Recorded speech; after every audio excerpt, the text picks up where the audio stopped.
दुनिया में हमारा देश भारत दवाओं का सबसे ज्यादा प्रोडक्शन करने वाला देश है, लेकिन दुर्भाग्य है कि भारतीयों को अच्छी क्वालिटी की दवाएं नहीं मिल पा रही हैं। इसका खुलासा central drug standards control organisation यानी CDSCO की एक जांच रिपोर्ट में हुआ है। CDSCO ने कई दवाओं का क्वालिटी चेक किया।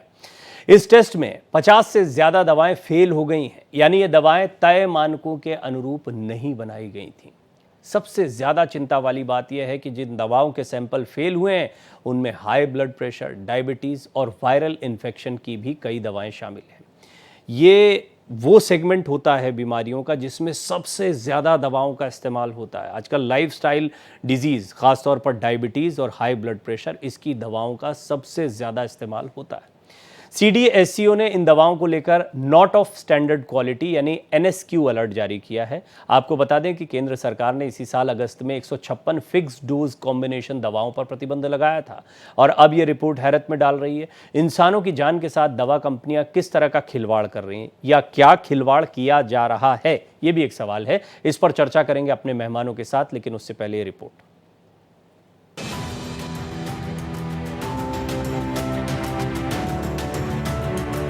केंद्रीय औषधि मानक नियंत्रण संगठन यानी CDSCO ने हाल ही में दवाइयों का क्वालिटी टेस्ट किया, जिसमें 53 दवाओं को खराब श्रेणी में रखते हुए फेल कर दिया गया। इस लिस्ट में शामिल दवाओं में BP, डायबिटीज, एसिड रिफ्लक्स और विटामिन की कुछ दवाएं भी शामिल हैं। CDSCO ने जिन दवाओं को फेल किया है उनमें बुखार उतारने वाली paracetamol, pain killer, diclofenac, anti fungal medicine, fluconazole जैसी देश की कई बड़ी फार्मास्यूटिकल्स कंपनी की दवाएं भी शामिल हैं। दवाओं की सैंपलिंग में शामिल डॉक्टर सुनील सिंघल ने बताया कि ये दवाएं सेहत के लिए नुकसानदायक भी हैं। हालांकि इस लिस्ट में 53 दवाओं को फेल किया गया है, लेकिन अभी 48 दवाओं का नाम ही सामने आया है। देखिए, दवाई तो कोई भी हो सकती है कि वो गुणवत्ता की जांच पे खरी ना उतरे। ऐसा नहीं है कि बुखार की दवाई है तो वो जरूरी गुणवत्ता की जांच पे खरी उतरेगी। दवाई महंगी भी हो सकती है, सस्ती भी हो सकती है। मानो पैरासीटामोल एक सस्ती दवाई है, पर मेन वो प्रोसेस वही है कि जहाँ से दवाई बन के आ रही है, जिस प्रक्रिया से दवाई बन के आ रही है, तो उसकी प्रोसेस की जाँच हो और जहाँ से आ रही है, जिस भी कंपनी से आ रही है, उसकी जाँच हो कि ये बायोअवेलेबिलिटी या जो दवाई की मात्रा उसमें होनी चाहिए वो कम क्यों है। इस लिस्ट में कुछ ऐसी दवाएं भी शामिल हैं जिनका इस्तेमाल काफी समय से किया जाता रहा है और बीते सालों में इनकी खपत भी ज्यादा बढ़ी है। जानकार इस मामले में संस्था पर भी सवाल उठा रहे हैं जो दवाइयों की सैंपलिंग करती है। नई रिपोर्ट आई है, बड़ी चौंका देने वाली है, क्योंकि उसके अंदर कई दवाएं जो बिल्कुल रेगुलर यूज की हैं, चाहे एंटीबायोटिक्स हैं, शुगर की हैं, ब्लड प्रेशर की हैं, एंटासिड्स हैं, ये सारी की सारी दवाएं आम आदमी रेगुलर यूज करता है और कई दवाएं तो ऐसे जिंदगी भर यूज होती हैं। ड्रग अथॉरिटीज को प्रॉपर मॉनिटरिंग होनी चाहिए, उनके द्वारा रेगुलर सैंपलों की जांच होनी चाहिए। इस बाबत केंद्र सरकार ने आदेश जारी करते हुए बताया कि glucoamylase, pectinase amylase, protease, alpha galactosidase, cellulase lipase, bromelain जैसी दवाओं का इस्तेमाल करने से खतरा हो सकता है। बता दें कि जो दवाएं फेल की गई हैं उनमें हेयर ट्रीटमेंट के लिए एंटी पैरासिटिक दवाएं भी शामिल हैं। सबसे बड़ी बात है जो आम तौर पे देखा गया है कि किसी को बुखार होता है और वो तुरंत मार्केट जाता है और पैरासीटामोल IP 500 लेकर के आता है। CDSCO ने इसको भी मानक पर खरा उतरते नहीं बताया है। कैमरा पर्सन धर्मेंद्र के साथ राकेश, भारत एक्सप्रेस, दिल्ली। ये बड़ा गंभीर विषय है और इस पर विशेषज्ञों का होना बहुत ज़रूरी है। तो मेरे साथ इस विषय पर चर्चा करने के लिए पद्मश्री डॉक्टर M वली भी जुड़ेंगे। डॉक्टर DK गुप्ता जो कि चेयरमैन हैं फेलिक्स हॉस्पिटल के। फेलिक्स हॉस्पिटल एक बहुत ही प्रतिष्ठित चेन है। डॉक्टर स्वाति माहेश्वरी भी हमारे साथ जुड़ेंगी। रजत मिश्रा मेरे साथ जुड़ रहे हैं। रजत कई मौक़ों पर हमारे साथ जुड़ते हैं, साइंस पॉलिसी रिसर्चर के तौर पर आज वो पैनल पर रहेंगे। डॉक्टर गुप्ता और रजत, मैं आपका स्वागत करता हूं। डॉक्टर गुप्ता, शुरुआत में आपसे करना चाहूँगा क्योंकि ये जो खबर आती है इसको हम सुनते हैं और जितने कंज्यूमर्स होते हैं या जो दवाओं का इस्तेमाल करते हैं उनको बहुत समझ में नहीं आता। वो सीधे चले जाते हैं नकली दवाएं हैं कि दवाएं ख़तरनाक हैं। थोड़ा सा ये समझाइए कि किस तरह का ये क्वालिटी चेक होता है, दवाओं को लेकर सतर्कता बरतने की आवश्यकता क्यों है और जब ऐसी खबरें आती हैं तो इससे दवा बाजार पर कितना असर पड़ता है। देखिए, thank you so much Praveen ji, और आपने इतना अच्छा शो किया। बिकॉज जनता को जागरूक करना बहुत जरूरी है। जो दवाइयों की बात करें, दवाइयाँ जीवन रक्षक प्रणाली के लिए होती हैं। कहीं ना कहीं बहुत सारी जो डिजीज के लिए हम ट्रीटमेंट लेते हैं उनके बहुत सारे कॉम्प्लिकेशंस को प्रिवेंट करती हैं, हमारी बीमारी को प्रिवेंट करती हैं, मॉर्बिडिटी और मॉर्टिलिटी मतलब बीमारी और डेथ दोनों को प्रिवेंट करती हैं कहीं ना कहीं। तो इनका गुणमानक क्षमता है वो बहुत अच्छी होनी जरूरी है। इनकी जो पोटेंसी है, एफिकेसी है, बायोअवेलेबिलिटी है, वो बिल्कुल मानकों के अनुसार होनी चाहिए। अगर नहीं है तो उसका इफेक्ट ऐसा जैसा हम लोग प्लान करते हैं वैसा नहीं आता है। जब भी कोई दवा बनती है तो उसकी जो रिसर्च होती है उस पर देखा जाता है, कई सारे ट्रायल्स होते हैं, phase 1 trial, phase 2 trial, phase 3 trial, फिर मनुष्य पर ट्रायल होते हैं कि उस दवाई का उसकी मनुष्य की बॉडी पे क्या इफेक्ट आ रहा है। अगर बुखार कितना कम हो रहा है, बुखार के अलावा बॉडी एक है, मसल एक है, या जॉइंट पेन वो कितना कम हो रहा है, जैसे पैरासिटामोल की बात करें या किसी और दवाई की बात करें, तो वो पूरा एक स्टडी करी जाती है। उसके बेस पे रिसर्च के बेस पे दवाई की डोज निर्धारित की जाती है कि इस एज ग्रुप में, इस वेट में, इस हाइट में इस दवाई को इतनी मात्रा में इस बीमारी के अगेंस्ट दिया जाना है।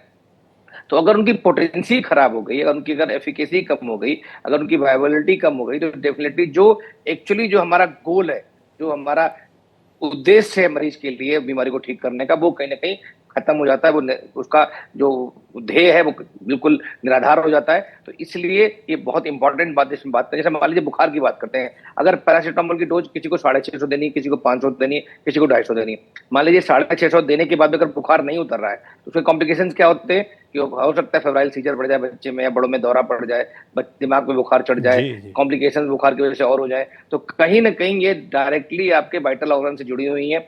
मेट्रोनिडाजोल है इन्फेक्शन के लिए, जो बातें अमीबियासिस के लिए, डिसेंट्री के लिए, अगर उसकी एफिकेसी ठीक नहीं है तो वो आंत को, कोलाइटिस है जो डिसेंट्री की वजह से उसको ठीक नहीं कर पाएगी, परफोरेशन हो सकता है, ब्लीडिंग हो सकती है, डिसेंट्री से एनीमिया हो सकता है, ब्लड लॉस हो सकता है। डायबिटीज की बात करते हैं, अगर डायबिटीज कंट्रोल नहीं है दवाई की वजह से, और डायबिटीज स्लो एक डिजीज है बहुत, जिसका पता भी नहीं लगता मरीज को कि शुगर बढ़ने या घटने से, वो सडनली बिना जांच के नहीं पता कर सकते। और अगर वो दवाई पे भरोसा कर रहे हो और उनको लगता है अरे दवाई शुगर कंट्रोल नहीं हो रहा है, तो कहीं ना कहीं उसका ब्लड वेसल्स पे इफेक्ट आएगा, कार्ड एथेरोस्क्लेरोसिस हो जाएगी। ये जो आपने बात कही ना, इसी से डॉक्टर गुप्ता एक और सवाल आता है, क्योंकि आप जब हॉस्पिटल में डॉक्टर्स की निगरानी में इलाज हो रहा है तब बात अलग है, वो सारे वाइटल्स को देखते रहते हैं, लेकिन जब घर पर कोई जाता है, आप प्रिस्क्राइब करते हैं दवाइयाँ, तो आप भी भरोसे पर कि दवा कंपनियों ने अच्छी दवाई बनाई होगी, प्रिस्क्राइब कर दिया, वो दवाई लेकर घर जा रहे हैं, यानी कि एक ट्रस्ट, और अगर उस ट्रस्ट के साथ कोई खिलवाड़ हो रहा है तो कुछ भी प्रिस्क्राइब करे, गड़बड़ी हो सकती है। देखिए प्रवीण जी, हर दवाई के साथ एक पूरा उसका डिस्क्रिप्शन होता है। आपने देखा होगा इंजेक्शन के साथ एक लीफलेट जैसी रखी होती है, उसमें पूरा कुछ लिखा होता है, रिसर्च मॉलिक्यूल कितना है, क्या क्या इसकी डोज होनी चाहिए, क्या वेट के हिसाब से डोज होनी चाहिए, एज ग्रुप के हिसाब से कितनी डोज होनी चाहिए, कितने आवरली देना है, 8 आवरली देना है, 6 आवरली देना है, कौन से रूट्स में देना है, आईवी देना है, ओरल देना है, इसका क्या इफेक्ट आएगा, क्या कॉम्प्लिकेशंस हैं, क्या साइड इफेक्ट्स हैं, सब कुछ लिखा होता है। बिकॉज वो रिसर्च बेस्ड होता है। उसी रिसर्च को बाइबल या गीता मान के डॉक्टर्स क्या करते हैं, मरीज को देते हैं। अगर इफेक्ट नहीं आ रहा तो कहीं ना कहीं डॉक्टरों को फिर बदनाम उंगलियां खड़ी होती है कि डॉक्टर अच्छा नहीं है, अस्पताल अच्छा नहीं है, इलाज अच्छा नहीं हो रहा है। तो कहीं ना कहीं ये सबके लिए जो हमारे जो इकोसिस्टम में जो पिलर्स हैं, डॉक्टर्स हैं, हॉस्पिटल, मरीज, 3 मेन पिलर्स हैं। अगर तीनों इससे अफेक्ट हो रहे हैं, बिकॉज अगर दवाइयां अच्छी नहीं मिलेंगी तो मरीज पे उतना अच्छा रिस्पॉन्स नहीं आएगा, कॉम्प्लिकेशंस होंगे, डेथ होंगी, या बीमारियां बढ़ेंगी, या उनकी रिकवरी फास्ट नहीं होगी, या रिकवरी लेट होगी, मॉर्बिडिटी बढ़ेगी। तो एक किसी के लिए भी अच्छा नहीं, चाहे इंश्योरेंस कंपनी है उनके लिए भी अच्छा नहीं। बहुत सारे इंश्योरेंस प्लेयर्स हैं जो नॉर्मली मरीज 3 दिन में ठीक हो जाना चाहिए, अगर दवाइयां की क्वालिटी अच्छी नहीं तो उसको 5 दिन लगेंगे, उसका बिल ज्यादा बनेगा। तो या तो मरीज देगा अपनी जेब से, या इंश्योरेंस कंपनी देगी, या सरकार के, अगर सरकारी अस्पताल है तो वहां पे सरकार को बहन करना पड़ेगा। तो इसका आर्थिक बोझ भी पड़ रहा है सरकार पे। इसके बहुत इसके कॉम्प्लिकेशन हो सकते हैं, चाहे अर्थव्यवस्था पे हो, चाहे मरीज की बीमारी पे हो। घर के लिए देखें, अगर कोई मरीज बीमार है तो घर का सिस्टम खराब हो जाता है सारा, अगर छुट्टी नहीं मिल रही। या मैं कहता हूँ हाइपरटेंशन की बात करते हैं, हाइपरटेंशन की दवाइयां भी फेल हो गई हैं। तो अगर मान लीजिए हाइपरटेंशन कंट्रोल नहीं है तो स्लो किलर से किडनी डैमेज हो जाएगी, लिवर डैमेज होगा, आई डैमेज होगी, रेटिना डैमेज हो जाएगी, आपकी नर्व्स डैमेज होंगी। तो लॉन्ग टर्म में इनके इफेक्ट जो हैं वो बहुत खतरनाक हो सकते हैं। जी, मैं थोड़ा सा तरीका भी समझूंगा आपसे कि कैसे सतर्कता बरतनी है, लेकिन रजत भी, रजत जो है वो साइंस पॉलिसी रिसर्चर के तौर पर हैं, वो काफ़ी रिसर्च करते हैं, इस तरह के शोध, रिसर्च पेपर्स खुद भी काफ़ी इस पर काम करते हैं। रजत, कुछ आंकड़े मेरे पास हैं, हालांकि मेरे पास तो जानकारी जितनी है वो मैं जो शोध कर पाया इंटरनेट पर या हमारी टीम ने किया उसके आधार पर है। बहुत बड़ा उत्पादन होता है वैक्सीनेशन का, तो 50% जो है वो भारत में उत्पादन हो रहा है। इसी तरह दवाइयों का भी उत्पादक भारत जो है वो सबसे बड़े उत्पादकों में शामिल है। तो मुझे बताइए, ये दवा का उत्पादन, इसका इतना बड़ा बाजार क्यों, और उसके बावजूद क्वालिटी क्राइसिस क्यों? जी धन्यवाद प्रवीण जी। आप सही कह रहे हैं कि 50% से ज्यादा वैक्सीनेशन का अगर हम जेनेरिक मेडिसिन देखें तो 70% से ज्यादा भारत में उत्पादन होता है इसका, और भारत को फार्मेसी ऑफ द वर्ल्ड भी कहा जाता है।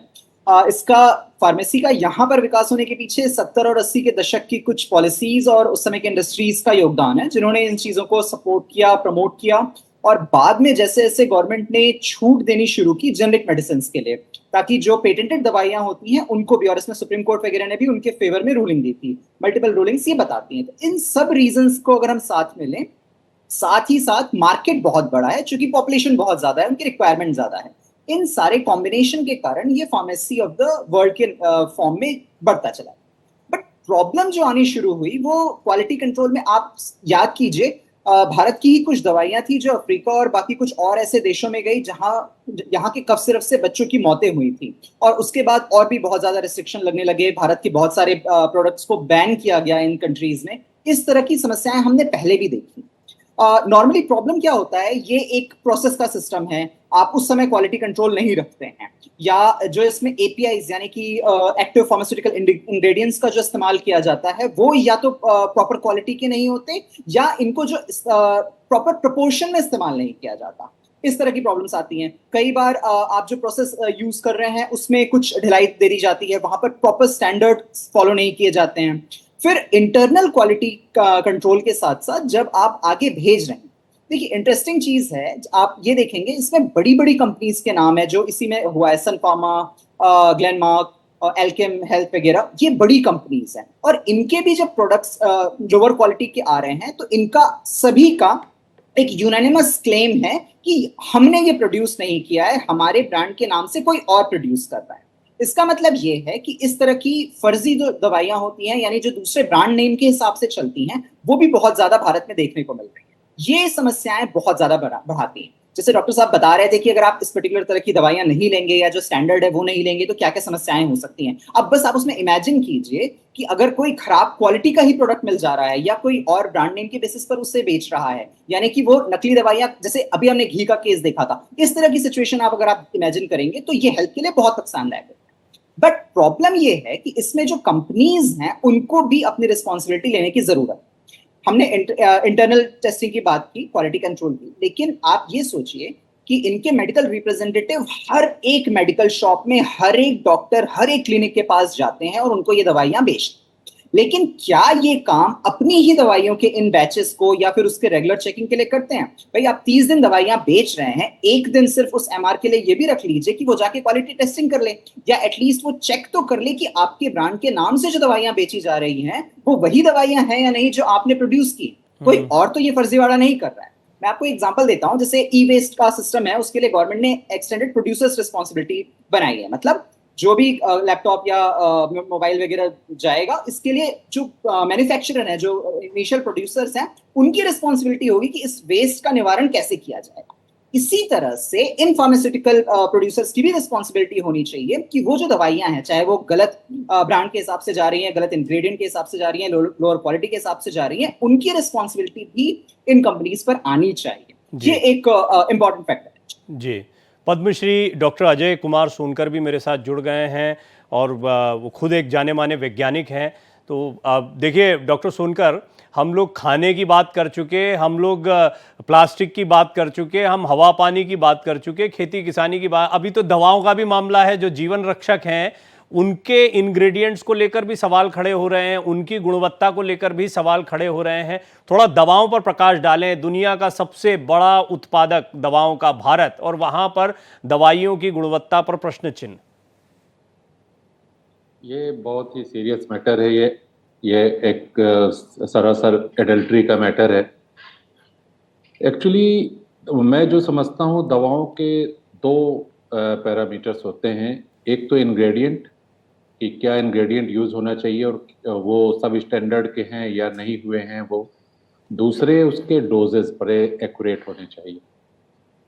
आप जैसे बात कर रहे थे एसिटामाइनोफेन के बारे में या पैरासीटामोल के बारे में, इसमें ये बहुत मामूली सी दवा है, आपको हर घर में मिल जाएगी, लोग ऐसे ही खा लेते हैं बिना प्रेस्क्रिप्शन के।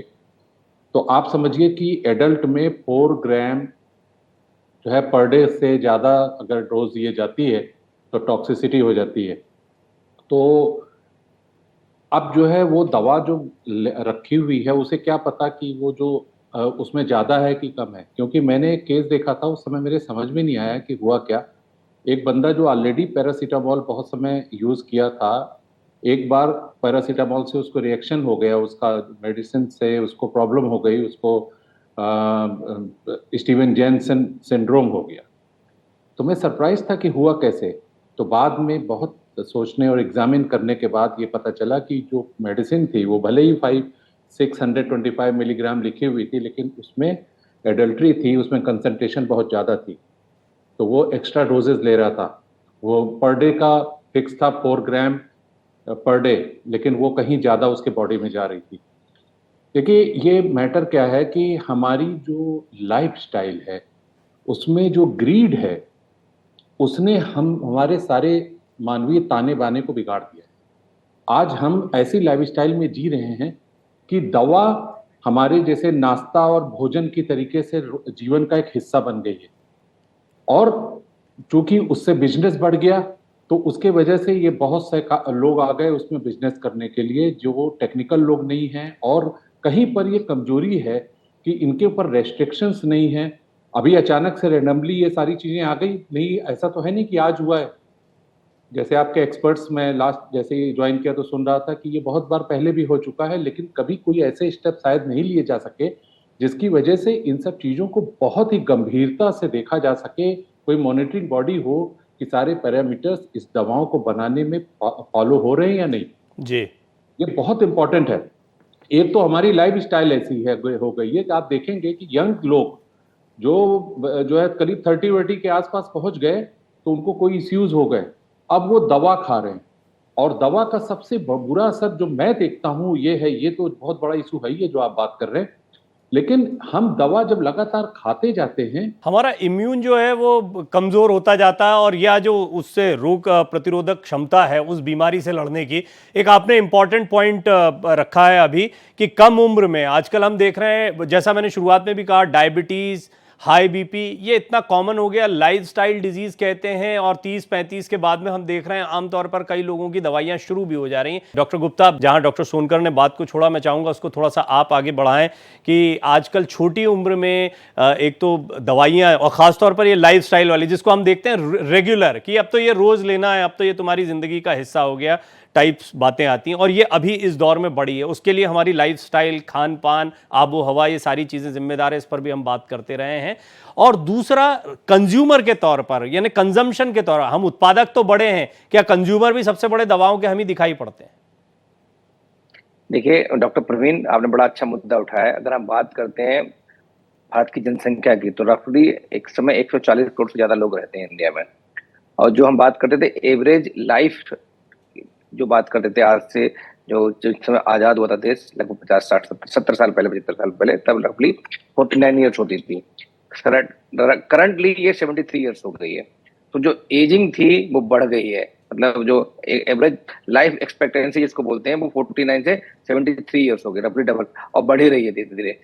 तो उसकी वजह से जो लाइफस्टाइल डिजीज है उसका एपिडेमिक आ चुका है इंडिया में। क्या मैक्सिमम कंट्रीज में, इंडिया भी उससे अछूता नहीं है। हम बात करते हैं डायबिटीज की, तो दुनिया भर में नंबर 2 पे हम आते हैं डायबिटीज में। रफली 10 मिलियन से ज्यादा, मतलब लगभग 10 करोड़ से ज्यादा यहाँ पे डायबिटिक पेशेंट्स हैं। प्री डायबिटिक क्या लेंगे तो 20 करोड़ के आसपास हो जाएंगे। हर चौथा व्यक्ति हाइपरटेंसिव है। कार्डियक फेलियर की बात करें, हार्ट अटैक की बात करें, तो हम लोग पूरे दुनिया में कहीं टॉप 5 में आते हैं। कैंसर की बात करेंगे तो one of the most common cause of death cancer की वजह से हो रही है। तो ये इतनी सारी बीमारियां बढ़ रही हैं, उसका एक महत्वपूर्ण कारण है कि एजिंग बढ़ रही है, तो एबनॉर्मल सेल्स हो रही है, मेंटल स्ट्रेस है, लाइफस्टाइल हमारे अच्छा नहीं है, हम खाते अच्छा नहीं है, हम एक्सरसाइज नहीं करते, योगा नहीं करते, हम एरोबिक्स नहीं करते। मेंटल हेल्थ एक बहुत बड़ी समस्या हो गई है, स्पेशली पोस्ट कोविड का देख रहे होंगे, हार्ट अटैक बढ़ रहे हैं। तो कहीं ना कहीं दवाइयों पे हमारा जो कहते हैं डिपेंडेंसी है वो बहुत बढ़ गई है।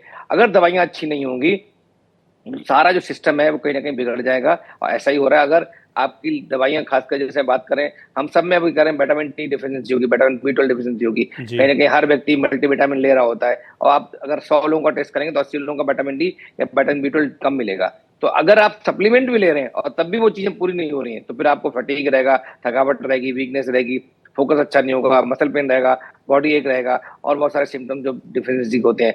अगर हम डायबिटीज की बात करते हैं, हाइपरटेंशन की बात करते हैं, कार्डिक प्रॉब्लम की बात करते हैं, अगर उनकी दवाइयां अच्छी नहीं होंगी, जिनका इफेक्ट डिजायरेबल इफेक्ट है वो नहीं मिलेगा, तो ओवरऑल ठीक नहीं है। और डेफिनेटली इसमें मैं ये नहीं कहूंगा कि अलार्म करने की जरूरत है, कि बिकॉज इसमें कोई भी अभी एडल्ट्रेशन की बात नहीं हुई, ऐसा नहीं हुआ है कि इसमें कुछ मिलावटें हुई है जिससे दिखाया गया। उन्होंने बोला क्वालिटी सब स्टैंडर्ड है, मतलब जो जिस काम के लिए बना गया है उस मात्रा में उतना इफेक्ट नहीं दे रही है, तो इसलिए इस पे ऐसा नहीं है कि जानलेवा और हो गया है, डॉक्टर सोनकर जो कह रहे थे कि अगर दवाओं पर आप आ जा रहे हैं जल्दी, तो आपका अपना इम्यून या रोग प्रतिरोधक क्षमता है इन चीज़ों से लड़ने के लिए, आपका शरीर जो निर्माण करता है, जो हम जानते हैं कि कुदरत ने भी हमारे शरीर को ऐसा बनाया कि खुद ठीक करेगा, क्या अगर दवाइयाँ बहुत रेगुलर ले रहे हैं, लॉन्ग टर्म में ले रहे हैं, तो फिर वो चीज़ खत्म हो जाएगी? नहीं, प्रवीण जी बिल्कुल ठीक कह रहे हैं। मैं डॉक्टर सोनकर की बात से बिल्कुल सहमत हूँ। जैसे पहले हम लोग बात करते थे हाई ब्लड प्रेशर की, डायबिटीज की, लोग 50-60 के बाद शुरू होती थी बीमारियां। कभी ये नहीं बोला जाता था कि 35 साल के लोग को या 30 साल के व्यक्ति को डायबिटीज हो गया है, या 25-30 साल के व्यक्ति को हार्ट अटैक हो रहा है, इवन बच्चों में हार्ट अटैक हो रहे हैं।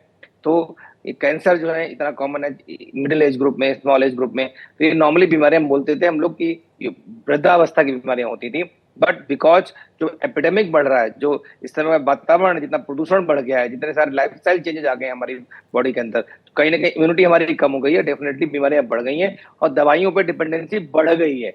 भारत एक बहुत बड़ा उत्पादक भी है और भारत एक बहुत बड़ा कंज्यूमर भी है, और कंज्यूमर इसीलिए शायद ठीक है, मैं इसको थोड़ा डिटेल में आप लोगों से समझूंगा। डॉक्टर सोनकर, ब्रेक पर जाऊं से पहले आपका एक कमेंट चाहूंगा ताकि ये आगे चर्चा को बढ़ाने के लिए आधार भी बने, कि हमारे देश में ये जो कंजम्पशन बढ़ा, इसमें लाइफस्टाइल पर हमने कई बार बात की है, जो मार्केट बढ़ा है दवाओं का, इसमें मार्केटिंग या दूसरे कोई पहलू भी आप पाते हैं, या आपको लगता है नहीं इसकी जरूरत है ही, क्या करें, इसके अलावा कोई चारा नहीं है?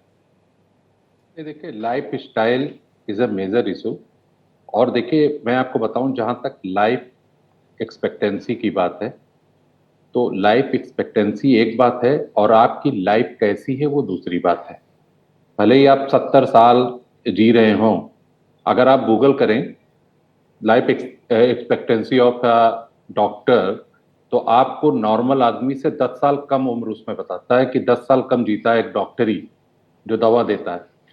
सबसे इम्पोर्टेंट बात यहाँ पर मुझे जो लगती है वो ये है कि दवाओं का जो इस्तेमाल बढ़ा है, उसकी वजह से ड्रग रेजिस्टेंस की जो प्रॉब्लम आ रही है, जो अभी आने वाले समय में रिकॉर्ड होगी, बहुत सारी रिसर्च लेवल पर ऑलरेडी आइडेंटिफाई हो चुकी है, भी रिवील नहीं की गई है, वो एक बहुत बड़ी जो है समस्या के तौर पे आने वाली है। बहुत सारे ऐसे संक्रमण होंगे जो ड्रग रेजिस्टेंट होने की वजह से होंगे और उसकी वजह से बहुत सारी समस्याएं होंगी।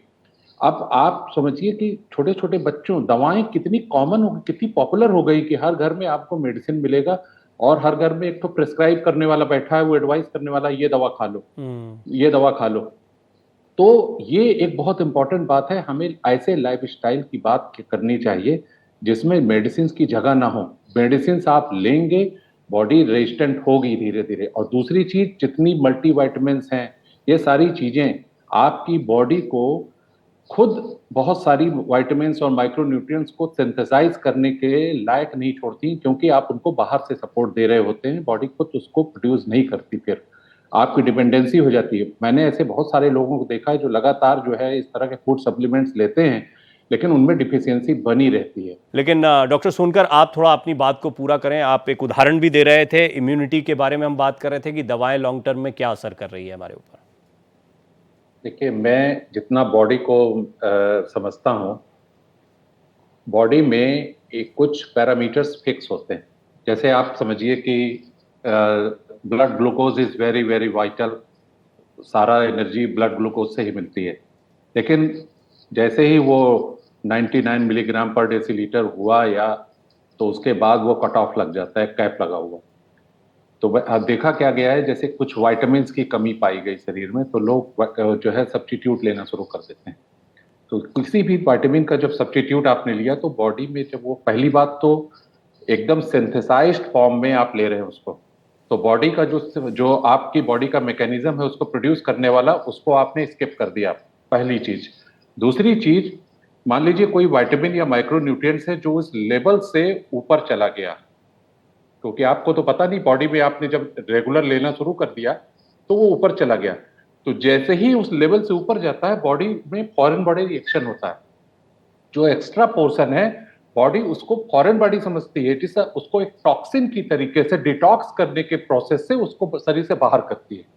तो जिस चीज, जो भी माइक्रो न्यूट्रिएंट्स बॉडी में एक्सेस होगा, जो भी विटामिन आपके शरीर में एक्सेस होगा और इस रिफाइंड फॉर्म में जाएगा, उसी चीज की कमी आपके शरीर में हो जाएगी, क्योंकि जब बॉडी फॉरेन बॉडी रिएक्शन के तौर पे उसको हटाएगी तो वो लेवल से नीचे चला जाएगा, तो आपके शरीर में उसकी कमी परमानेंट हो जाएगी। एक तो बॉडी सिंथेसाइज नहीं कर रही, जैसे ही आप जो सब्स्टिट्यूट ले रहे हैं, तो सब्स्टिट्यूट ने उसको जब एलिवेट किया तो फॉरेन बॉडी रिएक्शन शुरू हुआ कि ये तो ज्यादा हो गया, इसको हटाओ। जैसे ब्लड ग्लूकोज को हटाने के लिए बीटा सेल इंसुलिन प्रोड्यूस करता है कि इसको हटाओ यहाँ पे एक्सेस शुगर को, इसी तरीके से हर विटामिन और हर माइक्रो न्यूट्रिएंट्स के साथ होता है जब वो एक्सेस हो जाती है। तो मेरे ख्याल से कभी एडवाइजेबल नहीं होना चाहिए कि आप सब्स्टिट्यूट लें, नेचुरल फूड से चीजें। ये आप तो बड़ा गंभीर बिंदु रख रहे हैं, क्योंकि मैं चाहूंगा डॉक्टर स्वाति को भी इसमें शामिल करें। डॉक्टर स्वाति, इसी पॉइंट से शुरू करते हैं। हालांकि हम बात कर रहे थे दवाओं की गुणवत्ता पर, लेकिन बात बड़ी गंभीर जगह पर पहुंची। आपको याद होगा एक बार हम मल्टीविटामिन के बारे में बात भी कर चुके हैं इसी पैनल पर, लेकिन क्या ये जो अपने मन से चीजें ले रहे हैं और हमें लग रहा है कि हम बेहतरी की तरफ जा रहे हैं, ये हमारे शरीर को और कमजोर करता चला जा रहा है? आपका टेक क्या है? आप जब सजेस्ट करते हैं मेडिसिन को तो उस पर उस समय क्या सोच होती है, और इस बिंदु पर आपकी राय क्या है? देखिए प्रवीण जी, अगर अब आप देखें तो लोग डॉक्टर से कम और गूगल से जो है ज्यादा जानकारियां लेते हैं, और खास तौर से अगर हम विटामिन की बात करें तो कहीं सुनी बातों पर या एडवर्टीजमेंट्स को देख करके लोग ज्यादा विटामिन लेते हैं। मुझे नहीं लगता है कि आप डॉक्टरों से पूछ करके लोग विटामिन लेने का जो एक डिसीजन है वो लेते हैं, क्योंकि अब आप देखिए कि कहीं भी अगर आपने देखा कि ये इम्यूनिटी बूस्टर है, या आपने पढ़ा कि हाँ विटामिन डी हमारे लिए अच्छा है, तो लेना शुरू कर देते हैं लोग। जिस तरह से प्रोडक्ट्स इधर उधर फ्लैश होते ही रहते हैं आजकल, तो उस हिसाब से वो लेना शुरू करते हैं। लेकिन पहली बात यह है कि क्या किस डोज में चीजों को लेना चाहिए, इस चीज की जानकारी नहीं होती। दूसरा, किस कॉम्बिनेशन में उन विटामिन को लेना चाहिए। देखिए कुछ विटामिन ऐसे भी होते हैं जो एक दूसरे के एब्जॉर्प्शन को रोकते हैं, या जिनका इफेक्ट जो है वो कॉन्ट्राडिक्टरी है, लेकिन वो उस जो प्रोडक्ट आप खा रहे हैं उनमें वो सब मिलाए जाते हैं। ये नहीं ध्यान में रखा जाता है कि इन विटामिन को आपस में नहीं मिलाना चाहिए। लेकिन इंसान जो है, एक आम व्यक्ति जो है, उसको इतनी जानकारी इन चीजों की नहीं होती, और वो अनजाने में हम कहें कि वो ये विटामिन का सेवन करना शुरू कर देते हैं, और फिर उनके जो साइड इफेक्ट्स हैं वो दिखने शुरू हो जाते हैं। तीसरा, इस पर कभी लगाम नहीं लगाते हैं लोग। जैसे विटामिन अगर लेना शुरू करें तो लोग ये सोचते हैं कि ये तो अब बस लेते ही रहना है, वेलबींग के लिए जरूरी है, तो हम खाना ठीक से नहीं खाते हैं या हमारा लाइफस्टाइल इतना अच्छा नहीं है, तो चलिए एक विटामिन की गोली खा लेते हैं। और ये सोच करके लोग, मुझे लगता है कि अक्सर ये तरह तरह के विटामिन ट्राई करते रहते हैं, लेते रहते हैं, और ये हमारी बॉडी में देखिए केवल विटामिन की डेफिशिएंसी नहीं होती है, हाइपर विटामिनोसिस भी एक कंडीशन है, और उसके जो साइड इफेक्ट्स हैं या उसके जो लक्षण हैं वो भी विटामिन डेफिशिएंसी जैसे ही होते हैं, और उनके दुष्प्रभाव भी बहुत ज्यादा हैं जिसकी जानकारी लोगों को नहीं है। और लोग बेवजह वो विटामिन जिनको हम हार्मलेस समझते हैं और ये सोचते हैं कि इनसे तो हमें कभी कोई नुकसान हो ही नहीं सकता, वही चीजें जो हैं आपको नुकसान देती हैं, और आपको उस चीज का इल्म नहीं होता है, आप नहीं समझ पाते हैं। इसलिए विटामिन हो या कोई भी ऐसा न्यूट्रास्यूटिकल है, या आपको ऐसा लगता है कि कोई भी हार्मलेस सा प्रोडक्ट भी अगर आपको दिख रहा है, तो भी आपको उसकी पूरी जानकारी होनी चाहिए, आपको डॉक्टर से समझना चाहिए। कई बार आप बहुत सारी ऐसी दवाइयां ले रहे होते हैं जिनसे ये विटामिन कॉन्ट्राडिक्ट करते हैं, लेकिन आपको लगता है कि हम एक हेल्दी सप्लीमेंट ले रहे हैं, जबकि ऐसा बिल्कुल नहीं है। ये बहुत ही इंपॉर्टेंट है, क्योंकि कुछ समय पहले तक ये सारी चीजें नहीं हुआ करती थी। हम कुदरती चीजों पर डिपेंडेंट होते थे, या सेहतमंद चीजों में भी हम बहुत जो घर की बनी चीजें होती थी उन चीजों पर ज्यादा डिपेंडेंट होते थे, और अचानक से हम देख रहे हैं एक नया कल्चर आ गया है। डॉक्टर गुप्ता, मैं रजत आपके पास आता हूं, लेकिन उससे पहले डॉक्टर गुप्ता, हम दवाइयों की बात कर रहे थे, और ये जो विटामिन टेबलेट्स होती हैं, सप्लीमेंट्स होते हैं, इनको हम हमेशा अलग रखते हैं। हम मानते हैं तो सेफ जोन है, ये दवाइयां थोड़ी हैं, ये तो सप्लीमेंट्स हैं। क्या इसको भी उसी जोन में रखना चाहिए? देखिए, जैसे डॉक्टर सोनकर कर रहे थे उससे मैं थोड़ा सा डिफरेंट करूंगा इस पर, कि डॉक्टर स्वाति कह रही थी कि जब भी कोई डॉक्टर प्रिस्क्राइब करता है तो अगर आपके लिए कोई न्यूट्रिशन डिफिशिएंसी है, मीन चाहे विटामिन डी है, विटामिन B12 है, आयरन डिफिशिएंसी है, आपका हीमोग्लोबिन कम है, तो हम कोशिश करते हैं पहले डॉक्टर्स कि आपको सप्लीमेंट ना दे के जो आपके जो फूड्स हैं, जो आपका जो डाइटरी प्रोडक्ट्स हैं, उन्हीं से हम उसको सप्लीमेंट करें। जैसे ग्रीन लीफी वेजिटेबल्स बतानी है, किसी को हमने विटामिन डी के लिए एग बोलना है या नॉन वेज बताना है, तो नॉर्मली हम लोग डाइटिशियन हमारे हर हॉस्पिटल में होती है जो सप्लीमेंट करती है आपकी डाइट से क्या क्या चीजें सप्लीमेंट होती है। जब डिफिशियंसी एक क्रिटिकल लेवल से लोअर होती है, जैसे मान लीजिए किसी का हीमोग्लोबिन 6 से कम है, तब हम उसको बोलते हैं कि ब्लड ट्रांसफ्यूजन चाहिए या आपको आयरन इन्फ्यूजन चाहिए, बिना तो काम नहीं चल सकता है। तो ये एक लेवल्स है कि क्रिटिकल डिफिशियंसी है, मॉडरेट डिफिशियंसी है, माइल्ड डिफिशियंसी है। और नॉर्मली क्या होता है, जब पता नहीं कैसे सरकार अलाउ कर रही है, बड़े बड़े मल्टीविटामिन का ऐड देख रहे होंगे आप, ऐसे ऐड देख रहे हैं कि नॉन वेज मल्टीविटामिन है, वेजिटेरियन मल्टीविटामिन है, मतलब टारगेट ऑडियंस बना रखे कि जैन को देना है या हिंदू को देना है, या नॉन वेज हिंदू को देना है, वेज हिंदू को देना है। तो कहीं ना कहीं इस पे ये सोचना चाहिए हमें कि इसको कॉमर्शियल प्रोडक्ट ना बना के, मार्केटिंग का प्रोडक्ट ना बना के, इसको डॉक्टर्स की उस पर छोड़ना चाहिए, विवेक पे, कि अगर डॉक्टर्स को लगता है और जो मेडिकल साइंस कहती है, डॉक्टर्स को भी ऐसा नहीं कि डॉक्टर के विवेक पे, डॉक्टर के पास कोई एविडेंस नहीं होगा। हमारे पास सबके पास गाइडलाइंस है, SOPs है हर चीज की, सिर्फ बीमारियों की नहीं होती है, विटामिन डिफिशिएंसी की भी ये बीमारी है, अगर कोई विटामिन डिफिशिएंसी है, कोई न्यूट्रिएंट डिफिशिएंसी है, तो उसकी भी गाइडलाइंस है। उन गाइडलाइंस के अनुसार डॉक्टर्स को पेशेंट को ट्रीट करना चाहिए, और वो एविडेंस बेस्ड है, वो किसी घर की बनाई नहीं है, वो 100 साल से 200 साल से 300 साल रिसर्च चल रही है, उसके बेस पे बहुत सारी पैथी है, चाहे वो एलोपैथी हो, आयुर्वेदी हो, यूनानी हो, कोई सी भी आयुष हो, वो सब अपने हिसाब से उसको ट्रीट करते हैं। तो मैं इसी को रिकमेंड करूंगा कि डॉक्टर्स पे जाए, ओवर द काउंटर मेडिसिन ना ले, अखबार का ऐड और टीवी का ऐड देख के ना ले, किसी के पुराना पर्चा चल रहा, बहुत सारे ये भी करते हैं, डॉक्टर ने दिया कि विटामिन डी डिफिशिएंसी किसी की बहुत सारी कम आ गई, 20-25 निकल के आता, तो हम कई बार हमें आपको इंजेक्शन देना पड़ता है या विटामिन डी की टेबलेट देनी पड़ती है 5-7 और या वीकली देनी पड़ती है। बट डॉक्टर तो कहता है कि 5-6 हफ्ते तक लेना है, 3 महीने तक लेना है, मरीज उसी पर्चे को रिपीट करता जा रहा है, उसे लगता है विटामिन है तो कोई नुकसान नहीं है। जैसे डॉक्टर साहब ने बताया, there is one disease that is hypervitaminosis also, vitamin A है, विटामिन डी है, जो नॉर्मली फैट सॉल्युबल विटामिन है, वो अगर एक मात्रा से ज्यादा आपकी बॉडी में इकट्ठी हो जाती है तो वो हार्मफुल है आपके लिए। तो कहीं ना कहीं चाहे वो विटामिन हो चाहे कोई भी ड्रग, हाँ, समस्या ये आपने बड़ा इंपॉर्टेंट पॉइंट उठाया डॉक्टर गुप्ता, कि चलिए दवाइयों को लेकर तो हम तो ये देख रहे हैं, जैसा डॉक्टर सोनकर ने भी कहा था कि घर में एक प्रिस्क्राइब करने वाला, चलो ये दवाई ले लो, आजकल एंटीबायोटिक्स भी अपने मन से ले लेते हैं, पैरासीटामोल, सरदर्द की दवाइयाँ, इन सब में तो कोई बहुत ज़्यादा सोचता विचारता ही नहीं है, ये तो ऐसी चीज़ें हो गई कि घरेलू नुस्खे टाइप का हो गया इस तरह से दवाई। लेकिन विटामिन तो ऐसी चीज़ है जिसमें कोई मना भी नहीं करता, उनको लगता है ये तो हार्मलेस है, और जैसा डॉक्टर स्वाति कह रही थी ये बड़ा इंपॉर्टेंट है, इसको थोड़ा और समझेंगे। रजत, जो मैंने एक पॉइंट कहा था कि ये अब आप देख रहे होंगे कि ये कितना बड़ा दायरा हो गया, एक तरफ दवाइयां हैं, मल्टीविटामिन हैं, ये बहुत बड़ा बाजार है, इसमें बाजार कितना हावी है, उपभोक्ता हम कितने बड़े हैं, और क्या ये हाल के दिनों में ज्यादा बढ़ गया है कल्चर? जी प्रवीण जी, बिल्कुल सही बात है, और जैसा डॉक्टर गुप्ता भी कह रहे थे, मैं थोड़ा सा एक्सटेंड करूंगा उस चीज को। देखिए, सबसे पहले तो हमें यह समझना होगा कि अगर हम कोई चीज ले रहे हैं और उसका अगर इफेक्ट है तो उसका डेफिनेटली साइड इफेक्ट होगा।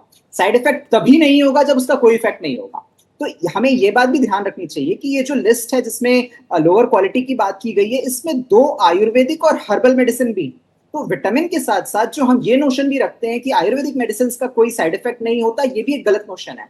कोविड के बाद हमने देखा है कि कैसे काढ़ों से लेके बहुत अलग अलग तरह की दवाइयों का बुरा असर पड़ा है हम पे। और आप जब इंडिया में कंजम्पशन के सेंस में बात कर रहे थे, मैं आपको एक इंपॉर्टेंट चीज बताता हूं। एक DDD करके कॉन्सेप्ट होता है, डेली ड्रग डोसेज का। इसका मतलब ये होता है कि डेली ओवरऑल कितने लोग उस ड्रग को देते हैं, या फिर एक ड्रग का डोज कितना लिया जाता है। भारत में ये नंबर प्री कोविड एरा में 5 बिलियन से ज्यादा का था। मतलब 10 से ज्यादा ड्रग डोसेज 1000 की पॉपुलेशन में होती। इंटरेस्टिंगली, जो हम ड्रग रेजिस्टेंस की बात कर रहे थे, WHO ने एक कैटेगरी बनाई हुई है वॉच की। मतलब ऐसी दवाइयां जिनको अगर लिया जाता है तो चांसेस हैं कि उससे रेजिस्टेंस डेवलप हो सकता है। वो माइक्रोबियल रेजिस्टेंस हो सकता है, वायरस के लिए रेजिस्टेंस हो सकता है, उन AMR जो बेसिकली कहा जाता है, ये वॉच की कैटेगरी।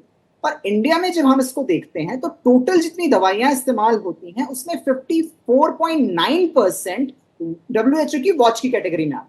मतलब ये वो दवाइयां हैं जिनको अगर हम लगातार कंज्यूम करते रहेंगे तो वो जो ड्रग रेजिस्टेंस है उन माइक्रोब्स का, उन बीमारी पैदा करने वाले जो भी जीव हैं, उनका बढ़ता चला जाए। एंटीबायोटिक के केस में ये नंबर बढ़ के 72% क्रॉस कर जाता है। और जो FDCs हैं, फिक्स्ड ड्रग कॉम्बिनेशन होता है, उसमें ये नंबर 47-48% के अराउंड होता है। मतलब आप ये सोचिए कि आधे से ज्यादा ड्रग्स जो हम ले रहे हैं इंडिया में, जो कंज्यूम की जा रही हैं, चांसेस ये हैं कि ये ड्रग रेजिस्टेंस को बढ़ाएंगी।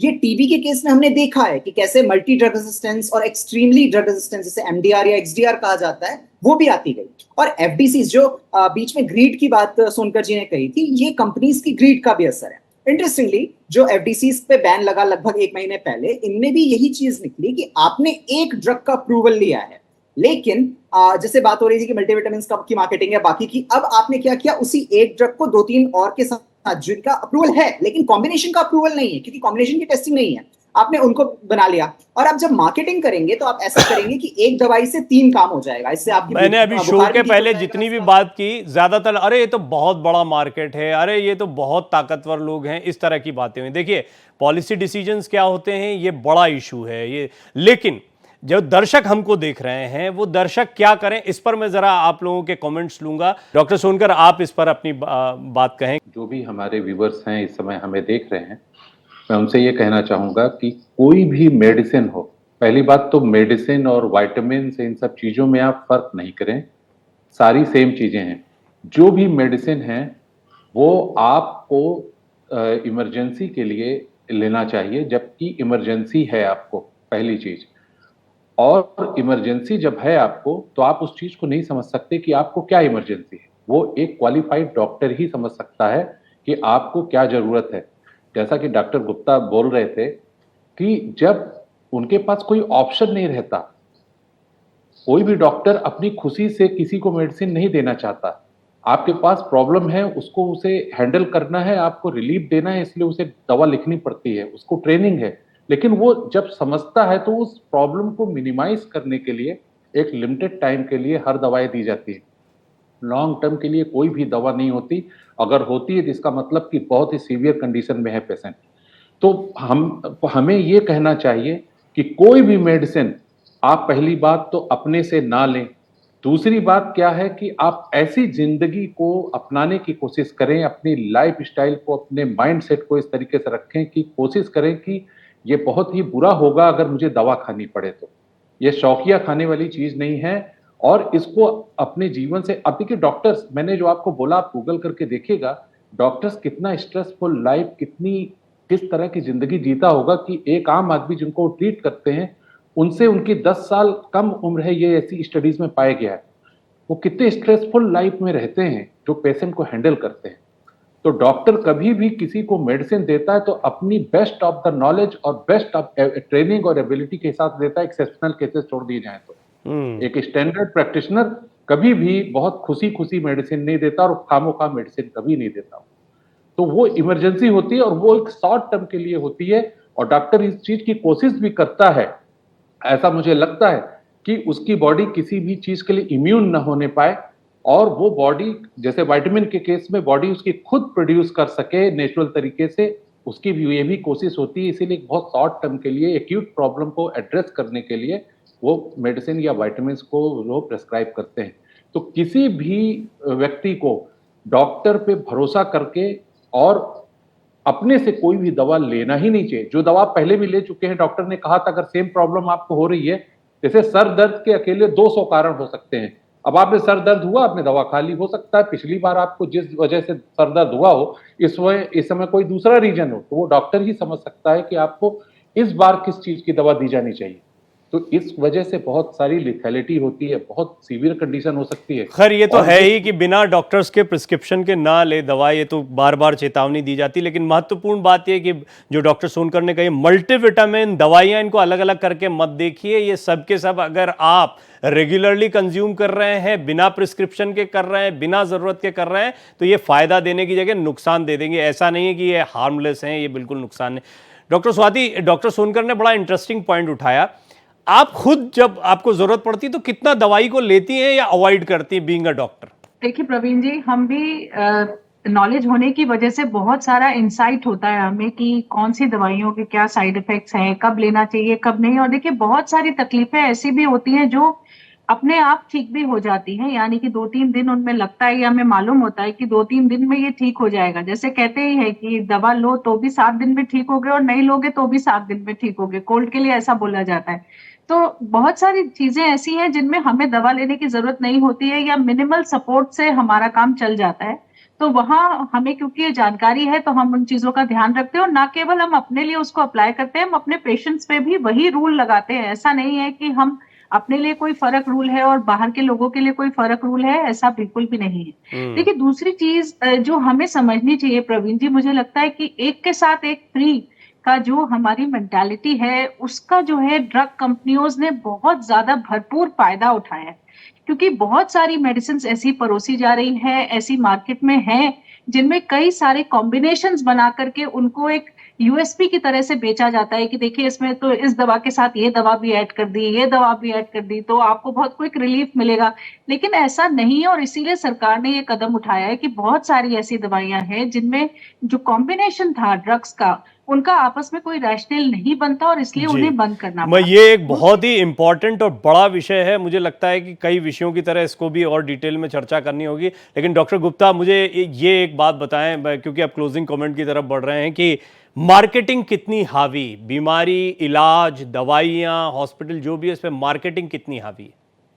मैं आपको बताना चाहूंगा, मेरा बेटा प्रखर है, 8 साल का है अभी सिर्फ, ठीक है। और मार्केटिंग इतनी हावी है कि कैल्शियम की ये लोग गमीज बना देते हैं, च्युइंगम्स बना देते हैं, सॉफ्ट जेल की फॉर्म बना देते हैं, सो दैट बच्चे इसके एडिक्ट हो जाए और खाने लगे। तो कहीं ना कहीं मार्केटिंग हर जगह हावी है और वो हर टारगेट ऑडियंस के हिसाब से होती है कि बच्चा है, बड़ा है आपका, या बुजुर्ग है, इस साइड में भी आ गया, ठीक मत है। खाओ भाई, तो कहीं ना च्युइंगम कहीं मत खाओ। जी। मैं वही कह रहा हूँ कि मतलब इनकी डेमोग्राफी के हिसाब से लोग करते हैं, साइकोग्राफी देखते हैं कि कौन सी वेबसाइट्स देख रहे हो, कौन से आप आर्टिकल्स पढ़ रहे हो, कौन से आप सोशल मीडिया में हो, किस तरह के आर्टिकल्स को स्कैन कर रहे हो, किस तरह की सोशल साइट्स देख रहे हो, उन सबको बड़े अच्छे से स्टडी करा जाता है। फिर प्रोडक्ट को आपकी नीड, डिजायर और प्रॉब्लम के साथ मैच करा जाता है, फिर उसको आपको परोसा जाता है, उस पर करोड़ों रुपए का बजट होता है। हाँ, मैं देख रहा हूँ आप बिल्कुल ठीक कह रहे हैं। हाई, और सिर्फ बच्चों को नहीं, पेरेंट्स को भी हाइट बढ़ जाएगी, दिमाग तेज हो जाएगा, ये करके बहुत कुछ बेचा जा रहा है। रजत, ये बाजार और इसके रेगुलेशन पर क्या कुछ रिफॉर्म की जरूरत है? एक शॉर्ट कमेंट चाहूंगा, किस तरह से रिफॉर्म हो सकता है और आगे आप क्या देख रहे हैं? क्या मार्केट ही हावी होगा या रेगुलेशंस हावी होंगे? जी प्रवीण जी, रेगुलेशंस हमेशा बहुत पीछे रह रहे हैं मार्केट से, और स्पेशली जो कंपनीज इस तरह से कर रही हैं। दोनों डॉक्टर्स ने बहुत अच्छे से ये चीज बताई। बड़ों के लिए भी यही चीज होती है कि एक दवाई आ गई, इससे 3 तरह के इलाज हो जाएंगे, और जो फिक्स ड्रग कॉम्बिनेशन वाली ड्रग्स हैं, आप ये सोचिए कि अगर एक पर्टिकुलर ड्रग के लिए अप्रूवल मिला है, जैसे पैरासिटामोल है, ये एनपीपीए, नेशनल फार्मास्यूटिकल अथॉरिटी जो है उसके अंडर में आती है, यानी कि इसके प्राइसेस कंट्रोल्ड रह सकते हैं। लेकिन एफडीसीज इसलिए बनाई जाती है क्योंकि अगर उसमें 2 ड्रग्स आप और ऐड कर देते हैं तो ये उस कंट्रोल से बाहर हो जाती है। मतलब मान लीजिए अब तक लिमिट होगी इस पर्टिकुलर दवाई की, 10 रुपए से ज्यादा की नहीं बिकेगी, अब ये 1000 की भी बिक सकती है। ये अगेन ग्रीड के थ्रू जा रहा है, और इसी में आप मार्केटिंग ऐड कर दीजिए, उसकी कॉस्ट और बढ़ जाएगी। तो जो हमने पहले बात की थी कि गवर्नमेंट को, और अच्छा एक चीज और है इसमें इंपॉर्टेंट, कि अगर बाहर ऐसा कुछ हुआ है कि इस तरह की मेडिसिन पे, ड्रग्स पे कंट्रोल लगाया है, बैन लगाया है, तो आप उनको प्रायोरिटी में देखिए। ये नहीं कहा जा रहा है कि जिसको बैन वहां किया गया आप भी बैन कर दीजिए, नहीं, आप इंडियन सिनेरियो में, इंडियन कंडीशंस में उनको टेस्ट कीजिए, पर प्रायोरिटी पे टेस्ट कीजिए, और उसके बाद उस पर बैन लगाना है, अप्रूव करना है, जो भी है कंटिन्यू कीजिए। तो इस तरह की बहुत सी चीजें बहुत जरूरी है, बहुत जरूरी है। देखिए, मैं ये तो नहीं कहूंगा कि आज हमने कोई बहुत बड़ा समाधान रखा है, लेकिन भारत का सवाल का आज का ये एपिसोड है, मैं कहूँगा ये हमारे सोशल मीडिया प्लेटफॉर्म्स पर और तमाम जगहों पर उपलब्ध रहेगा। ये दर्शकों को देखना चाहिए, बहुत ज़रूरी है, क्योंकि इससे एक जागरूकता, एक सतर्कता मिलेगी, और एक जहन में ये चीज़ आना बहुत ज़रूरी है कि हम दवाइयाँ जो गपागप खा रहे हैं मूंगफली की तरह, वो इतना आसान और इतना सहज हम मान रहे हैं कि डॉक्टर सोनकर ने इसको बहुत एम्फेसाइज किया है। आप अपने शरीर और कुदरत ने जो आपको ताकत दी है, इम्यून दिया है, उसको खत्म करते चले जा रहे हैं, और लगभग यही बात जो है डॉक्टर स्वाति ने, डॉक्टर डीके गुप्ता ने भी कही है। आप सभी मेहमानों का मैं बहुत बहुत धन्यवाद करता हूं। रजत, आपका धन्यवाद, आपने कई रिसर्चेस को हमारे सामने रखा। डॉक्टर स्वाति, आपका धन्यवाद। डॉक्टर डीके गुप्ता, आपका बहुत बहुत धन्यवाद। और पद्मश्री डॉक्टर अजय कुमार सोनकर, हमेशा की तरह उन्होंने काफ़ी वैल्यूएबल चीज़ें हमसे साझा की। आपका भी सर मैं बहुत बहुत धन्यवाद करता हूं। तो आज भारत का सवाल में इतना ही, लेकिन इसी तरह के मुद्दे जो आपसे जुड़े हुए हैं, आपकी ज़िंदगी से जुड़े हुए हैं, आपकी बेहतरी से जुड़े हुए हैं, हम लगातार उठाते रहेंगे।